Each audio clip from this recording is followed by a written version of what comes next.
Hi friends and my dear students, मैं हूं ए के झा और आप सबका स्वागत है आपके अपने यूट्यूब चैनल ए के झा कॉमर्स कैंप में एक बार फिर से। आइए आज बात करते हैं क्लास 12th के अकाउंटेंसी के पार्टनरशिप पोर्शन के जो फर्स्ट चैप्टर है फंडामेंटल्स ऑफ पार्टनरशिप, उसमें से एक इम्पॉर्टेंट टॉपिक को हमने चुना है आज के लिए, जो बहुत सारे बच्चों के लिए प्रॉब्लमेटिक होता है।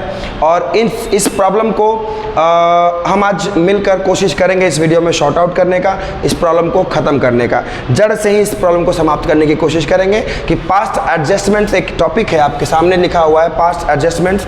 इस टॉपिक को आज हम लोग पूरी तरह से समाप्त करने की कोशिश करेंगे। इस वीडियो में बने रहें अंत तक और आपको पूरा क्लू मिल जाएगा कि पास्ट एडजस्टमेंट्स को हमें कैसे सॉल्व करना है और किस तरीके से सॉल्व करना है। ठीक है, चलिए स्टार्ट करते हैं। सबसे पहले पास्ट एडजस्टमेंट होता क्या है। तो प्यारे दोस्तों मित्रों, पास्ट एडजस्टमेंट्स को पहले हम जान लेते हैं कि पास्ट एडजस्टमेंट्स क्या होते हैं। उसके बाद हम लोग उसके एडजस्टमेंट के बारे में बात करेंगे और उसमें क्या क्या चीज़ें होती हैं वो बात करेंगे। तो जैसे पार्टनरशिप अकाउंट्स है, उसमें सारी चीज़ें हो गई, अकाउंटिंग प्रोसीजर्स फुलफिल हो गई, सारी अकाउंटिंग प्रोसीजर्स डन है, फाइनेंशियल स्टेटमेंट प्रिपेयर्ड हो चुका है। सपोज़ करिए कि 2024-2025 का जो अकाउंटिंग है वो हमारा 31 मार्च को 2025 में समाप्त हो चुका है। अब क्या है कि हमें 2025 के मार्च में हमने फाइनेंशियल स्टेटमेंट बना लिया, पार्टनर्स के बीच में सारे प्रॉफिट लॉस बैलेंस शीट वगैरह सब कुछ हो चुका है, डिस्ट्रीब्यूट हो चुका है, सब कुछ हो चुका है। इसके बाद हमें पता चलता है कि हम लोगों ने कुछ एडजस्टमेंट्स को तो किया ही नहीं। एरर्स ऑफ ओमिशन आपने ट्रायल बैलेंस से पढ़ा होगा, बहुत तरह के एरर्स होते हैं, उसमें से छूट गया या किसी कारण से हमने ओवरकास्टिंग अंडरकास्टिंग कर दिया, ये सारी चीज़ें।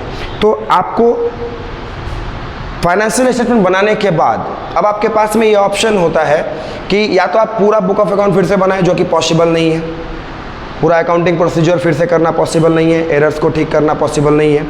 तो हम क्या करते हैं कि इस एडजस्टमेंट जो एडजस्टमेंट्स करना है, पास्ट एडजस्टमेंट जिसको बोलते हैं, इसको कंपनसेटिंग एडजस्टमेंट भी कहते हैं। ध्यान से देखिएगा। तो जो भी अकाउंटिंग प्रिपेयर्ड हो चुका है, अब अकाउंटिंग प्रिपेयर होने के बाद, अकाउंटिंग एक्टिविटीज़ एंड होने के बाद, अकाउंटिंग स्टेटमेंट तैयार होने के बाद, सारी चीज़ें ख़त्म, जो एंड ऑफ ईयर जो है वो होने के बाद, फाइनेंशियल स्टेटमेंट तैयार होने के बाद, जो लास्ट में दूसरे ईयर यानी कि 25-26, अब 24-25 तो ख़त्म हो गया 31 मार्च को, अब 25-26 का जो अकाउंटिंग ईयर होगा उसमें जब अकाउंटिंग हम शुरू करेंगे उससे पहले हम उस दौरान एक एडजस्टमेंट एंट्री पास कर देंगे, तो हमारे पास्ट एडजस्टमेंट का सारा डिटेल क्लियर हो जाएगा और हमें फिर से दोबारा उस पर दिमाग लगाने की ज़रूरत नहीं होगी और हमें पुराने जो बने हुए अकाउंट्स है, प्रिपेयर्ड अकाउंट्स है, उस पर दोबारा से ध्यान देने की ज़रूरत नहीं पड़ेगी। उसमें कोई एडजस्टमेंट कुछ भी करने की ज़रूरत नहीं है। तो आइए चलते हैं एक एग्जांपल के थ्रू इसको समझने का कोशिश करते हैं। देखिए, सबसे पहले एक एग्जांपल लेते हैं। क्वेश्चन है, मान लीजिए एक ए और बी दो पार्टनर हैं, 2:1 में प्रॉफिट लॉस बांटते हैं। फर्म का प्रॉफिट 2024-25 का जो लास्ट ईयर प्रॉफिट हुआ था उसकी बात कर रहे हैं, 60,000 रुपया। ठीक है, उसमें ए का हिस्सा 40,000 हो जाएगा। आप 2:1 में बांटेंगे तो 40-20 में बढ़ जाएगा। ये हो चुका है। ठीक है, this profit is distributed between the partners. अब आगे बात करते हैं। सर, इस सब कुछ करने के बाद पता चलता है कि हमारे पास कुछ एडजस्टमेंट्स करना छूट गया है। तो इंटरेस्ट, मान लीजिए कि एडजस्टमेंट क्या क्या होगा, पीएल एप्रोप्रिएशन में क्या क्या एडजस्टमेंट जाते हैं। पीएल एप्रोप्रिएशन पे ऑलरेडी एक वीडियो बना हुआ है, आप जा करके चैनल विजिट करके वीडियो को देख सकते हैं। ठीक है, इंटरेस्ट ऑन कैपिटल जो ए का है, अमाउंट निकाल के दिया हुआ, चूँकि मैंने यहाँ अमाउंट नहीं लिखा है, कैपिटल का अमाउंट क्या है उसका रेट लिखना पड़ेगा, तो उतना लेंदी करके हम समझाएं, उससे अच्छा कि आपको एकदम आसान फ्रेमवर्क में एक स्लाइड में आपको हम दिखा दें। देखिए, ए के इंटरेस्ट ऑन कैपिटल क्या है, 15,000 है। अब मान लीजिए 1.5 लाख कैपिटल रहा होगा, 10% इंटरेस्ट रहा होगा तो 15,000 है। मैंने अमाउंट निकाल कर आपको दिया है ताकि आपको ज़्यादा वर्किंग नोट नहीं करना पड़े। और बी का इंटरेस्ट ऑन कैपिटल 10,000 रुपया है। ठीक है, ए और बी ने दोनों ने ड्राइंग किया, तो ए का इंटरेस्ट ऑन ड्राइंग 4,000 है और बी का इंटरेस्ट ऑन ड्राइंग 2,000 है। ठीक है, ए को सैलरी मिलता है 2,000 पर एनम और बी को सैलरी मिलता है 1,500 पर एनम। अब ध्यान दीजिए, पिछला प्रॉफिट का कोई चर्चा नहीं करते, हम बनाएंगे एक एडजस्टमेंट टेबल। हम क्या बनाएंगे, एक एडजस्टमेंट टेबल प्रिपेयर करेंगे जिसमें हम 6-7 कॉलम खींचेंगे। एक में आपको पर्टिकुलर यानी कि डिटेल लिखना पड़ेगा कि क्या चीज़ आप एडजस्ट कर रहे हैं। उसके बाद ए के लिए एक कॉलम, बी के लिए और तीसरा कॉलम फर्म के लिए। ए में भी 2 कॉलम होगा, डेबिट और क्रेडिट। बी में भी 2 कॉलम होगा डेबिट और क्रेडिट, और सी फर्म में भी 2 कॉलम होगा डेबिट और क्रेडिट। अब आपको मैंने पहले भी बताया है लास्ट वीडियोस में, लास्ट क्लासेस में, कि जो फर्म के लिए डेबिट वो पार्टनर्स के लिए क्रेडिट, जो पार्टनर्स के लिए डेबिट वो फर्म के लिए क्रेडिट। अब एक बात बताइए, इंटरेस्ट ऑन कैपिटल जो है वो किसके लिए डेबिट है और किसके लिए क्रेडिट है? ये पार्टनर के लिए क्रेडिट होता है। तो ए के अकाउंट में भी क्रेडिट में गया है और बी के अकाउंट में भी क्या गया है? क्रेडिट में गया है। ठीक है, एकदम शॉर्टकट तरीका है, एकदम बेहतर तरीका है। कहने के लिए शॉर्टकट है बट ये बहुत ही क्लू से भरा हुआ है। इसको आप समझेंगे बहुत अच्छा आपको आइडिया मिलेगा। पास्ट एडजस्टमेंट इसके बाद आप मतलब भूल ही नहीं पाएंगे अगर ध्यान से वीडियो को देखेंगे तो ए के क्रेडिट में कितना जाएगा? 15,000। बी के क्रेडिट में कितना जाएगा? 10,000। दोनों का मिला के क्रेडिट कितना हुआ? 25,000। दोनों जो क्रेडिट हुआ, तो मैंने कहा ना कि फर्म के लिए, पार्टनर के लिए क्रेडिट तो फर्म के लिए डेबिट, इन दोनों का जो टोटल है उसको मिला के फर्म को डेबिट कर दिए। समझ में आई बात? यहाँ तक समझ में आ रहा है? फर्म के लिए डेबिट तो पार्टनर के लिए क्रेडिट, तो पहले पार्टनर के लिए क्रेडिट हुआ है तो फर्म के लिए क्या कर देंगे? डेबिट। फर्म का क्रेडिट देखिए खाली है। उसके बाद इंटरेस्ट ऑन ड्राइंग्स ठीक अपोजिट होता है। पार्टनर के लिए डेबिट तो दोनों पार्टनर में देखिए डेबिट में लिखा हुआ है 4,000 2,000, तो फर्म में क्या है? क्रेडिट में 6,000। समझ रहे हैं? सैलरी टू पार्टनर्स, पार्टनर को सैलरी मिल रहा है तो पार्टनर के लिए क्रेडिट तो फर्म के लिए डेबिट। तो पार्टनर को क्रेडिट कर दिए और फर्म, पार्टनर को दोनों को क्रेडिट कर दिए और उतना ही अमाउंट से फर्म को डेबिट कर दिया। ये समझिए कि फर्म का पीएल एप्रोप्रिएशन बन रहा है वंस अगेन, जो कि हमें शो नहीं करना है, दोबारा तो थोड़े बनाना है। एक साल में 2 चीज़ें थोड़े ना, 2 बार पीएल एप्रोप्रिएशन थोड़े बनेगा। तो इसीलिए ये पास्ट एडजस्टमेंट था, तो इसको एडजस्टमेंट के तौर पे ही आप समझे तो ज़्यादा बेटर होगा। ठीक है, अभी तक आपको जो समझ में आया मैं फिर से रिपीट कर दूं। इंटरेस्ट ऑन कैपिटल ए को मिल रहा है 15,000, बी को मिल रहा है 10,000, तो भैया दोनों का मिला के फर्म कितना दे रही है? 25,000 दे रही है, तो फर्म को डेबिट कर दिए। इंटरेस्ट ऑन ड्राइंग्स ए दे रहा है 4,000, बी दे रहा है 2,000, तो दोनों मिला के फर्म कितना ले रही है? 6,000। ठीक है, यहाँ तक में कोई डाउट नहीं। सैलरी फर्म को मिल रहा है 2,000 और एक पार्टनर को मिल रहा है 2,000, दूसरे पार्टनर को मिल रहा है 1,500, तो फर्म को टोटल कितना देना पड़ रहा है? 3,500। तो अब देखना ये है कि डेबिट, अब पहले आप देखेंगे आप फर्म को, बाकी पार्टनर को बाद में। डेबिट में फर्म के डेबिट में टोटल कितना है? 28,500। देखिए 2500 फर्म, 25,000 यहाँ फर्म को देना पड़ा और 3,500 यहाँ देना पड़ा, तो 28,500 रुपये फर्म को टोटल देना पड़ा। और क्रेडिट में कितना है फर्म के? 6,000। तो भैया फर्म तो नुकसान में है। कितना नुकसान में है? तो फर्म 22,500 के नुकसान में है। इसको बोलते हैं हम लोग लॉस, बैलेंसिंग फिगर इसीलिए लिखा हुआ है। तो फर्म को कितना नुकसान हुआ? 22,500। उस नुकसान को कौन बियर करेगा? पार्टनर्स को ही ना कलेक्टिवली फर्म कहते हैं। पार्टनरशिप का फंडामेंटल वीडियो जब देखेंगे मेरा तो उसमें आपको क्लियर पता चलेगा, पार्टनर्स को ही कलेक्टिवली फर्म कहा जाता है।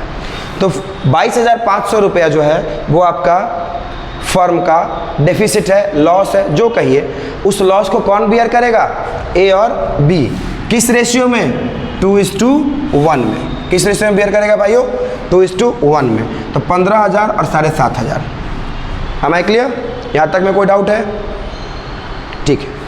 अब क्या हुआ कि फर्म का इधर 28,000 दोनों तरफ होना चाहिए था 28,500, तो 28,500 जब करेंगे तो 6,000 पहले से है, तो 22,500 रुपये जो वही लॉस है उसी का हम एडजस्टमेंट बता रहे हैं आपको।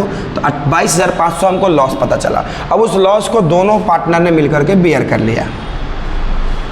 ठीक है, लॉस दोनों पार्टनर ने बांट लिया। भाई 15,000 हम देंगे, 7,500 रुपया तुम देना। इसको और ठेठ देहाती में समझाते हैं। ए कहा कि 15,000 हमको इंटरेस्ट ऑन कैपिटल चाहिए, बी कहा कि हमको 10,000 इंटरेस्ट ऑन कैपिटल चाहिए, दोनों को मिल गया 25,000, फर्म ने दे दिया 25,000। ए कहा कि हम इंटरेस्ट ऑन ड्राइंग्स 4,000 देंगे, तुम 2,000 दो, तो फर्म के पास 6,000 इंटरेस्ट ऑन ड्राइंग्स आ गया। तो अभी तक फर्म 19,000 के लॉस में है, 25 में से 6 गया तो 19,000 के लॉस में है। अब फिर से ए और बी दोनों मिलाकर के 3,500 रुपया सैलरी के रूप में फर्म से ले लिया। तो 19,000 का तो लॉस में पहले से था, अब 3,500 रुपये का और लॉस हो गया 3,500 का। तो ये हो गया 22,500 के नुकसान में फर्म है। फर्म का जो डेफिसिट है, फर्म का जो लॉस है वो 22,500 है, which will be born by the partners.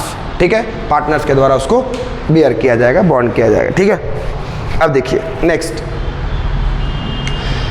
अब ये फर्म का बैलेंस बराबर हो गया, इसलिए यहाँ पर कुछ नहीं लिखना, ये फर्म का बैलेंस हो गया। अब हमको निकालना है पार्टनर का बैलेंस। इससे पहले हम करेंगे टोटल, ठीक है। आप एक फ़ोटो भी ले सकते हैं, स्क्रीनशॉट भी ले सकते हैं, ताकि आपको बाद में समझने में हेल्प हो। फर्म का जो टोटल है वो देखें यहाँ पर 4000 और 15000 कितना होता है 19000। ए का जो डेबिट है टोटल कितना है 19000 और ए का क्रेडिट कितना है 17000, ठीक है। तो ए का डेबिट ज़्यादा है क्रेडिट के ऊपर, तो कहेंगे कि ए का डेबिट बैलेंस है। क्या है? डेबिट बैलेंस है, ठीक है।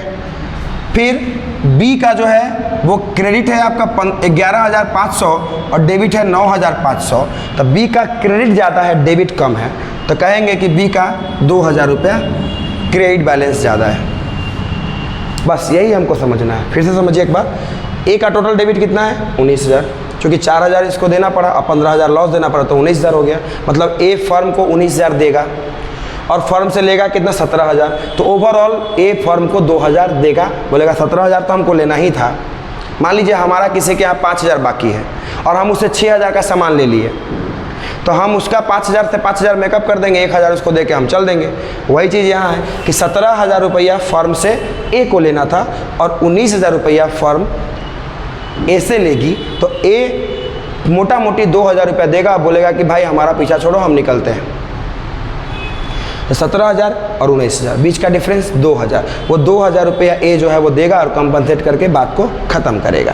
दूसरा है 10000 और 1500 रुपया, दोनों मिला के 11500 बी का क्रेडिट बैलेंस है और बी को डेबिट में कितना है, बी को देना कितना है 9500, 9500। तो 2000 रुपया बी का जो है वो फर्म के यहाँ निकल रहा है, तो क्या करेगा बी बोलेगा कि भाई देखो 2000 हमको चाहिए। अब देखो एग्जैक्टली द डिफरेंस दोनों का सेम है, एक का डेबिट 2000 है और एक का क्रेडिट 2000 है। अब इससे आपको क्या लगता है, क्या अंदाज़ा मिलता है? एक एंट्री बन जाएगा, वो एंट्री आपके सामने में है। एज कैपिटल अकाउंट डेबिट 2000 और बीच capital account debit credit, as capital account debit to बीच कैपिटल अकाउंट 2000 रुपया हो गया। पास्ट एडजस्टमेंट का कोई भी क्वेश्चन हो, आप इतना ध्यान रखेंगे, जो फर्म के लिए डेबिट वो पार्टनर के लिए क्रेडिट, जो फर्म के लिए क्रेडिट वो पार्टनर के लिए डेबिट।